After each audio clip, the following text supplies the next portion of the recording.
എല്ലാവർക്കും നമ്മുടെ day books of ചിദംബരത്തിലേക്ക് സ്വാഗതം. അത് സപ്പോർട്ട് ചെയ്യണം. ഞങ്ങൾ ഫാമിലി ആയി തുടങ്ങിയ ഒരു FB അക്കൗണ്ട് ആണിത്. എല്ലാവരും സപ്പോർട്ട് ചെയ്യണം. നമുക്കൊരു ഫുൾ ഫാമിലി തന്നെയാണ്. ഒരു വേണ്ടിയിട്ട് എല്ലാവരും സഹകരിക്കുക, എല്ലാവരും സപ്പോർട്ട് ചെയ്യുക. ആരും ലൈക്ക് ചെയ്യാൻ മറക്കരുത്, ഫോളോ ചെയ്യാൻ മറക്കരുത്, അതുപോലെ ഷെയർ ചെയ്യാൻ മറക്കരുത്. കമന്റ് ബോക്സിൽ കമന്റും ചെയ്യണം കേട്ടോ. ഈ ഫുഡ് നിങ്ങൾ കണ്ടിട്ടുണ്ടോ? ഇവിടെ കോഴിക്കോടിൽ ഇതിന് പറയുന്നത് എന്താണെന്നറിയോ? ഇവിടെ കോഴിക്കോടിൽ ഇതിനെ പറയുന്നതാണ് ചക്കപ്പഴം. ചക്കപ്പഴം എന്നാണ് ഞങ്ങൾ എല്ലാവരും ഇതിനെ പറയാറ്. പക്ഷെ ചില സമയത്തൊക്കെ ഇതിനെ പല ആൾക്കാരും വിളിക്കുന്നത് ആത്തച്ചക്ക. ആത്തച്ചക്ക എന്നാണ്.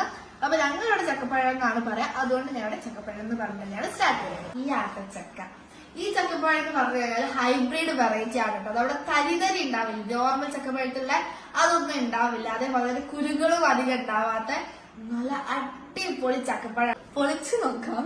ഓക്കെ, അപ്പൊ നമുക്ക് ആദ്യം ഇത് അമ്മേ, ഈ സാധനം ഭയങ്കര സോഫ്റ്റ് ആണ്, അടിപൊളിയായിട്ടുണ്ട് കേട്ടോ ഗൈസ്.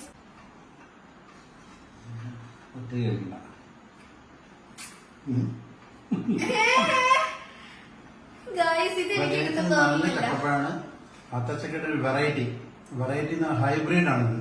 അപ്പൊ അതെല്ലാരും ഒന്ന് ഉണ്ടാക്കാനുള്ള പരിപാടി നോക്കണം. നമ്മളെ പ്ലാന്റ് ഉണ്ടാകാണോ? ആ ടേസ്റ്റ് ഉണ്ട്. അപ്പൊ ഇന്നത്തെ വീഡിയോ ഇത്രയേ ഉള്ളൂ കേട്ടോ. ഫോളോ ചെയ്യാൻ മറക്കരുത്, ലൈക്ക് ചെയ്യാൻ മറക്കരുത്, അതുപോലെ കമന്റ് ചെയ്യാൻ മറക്കരുത്.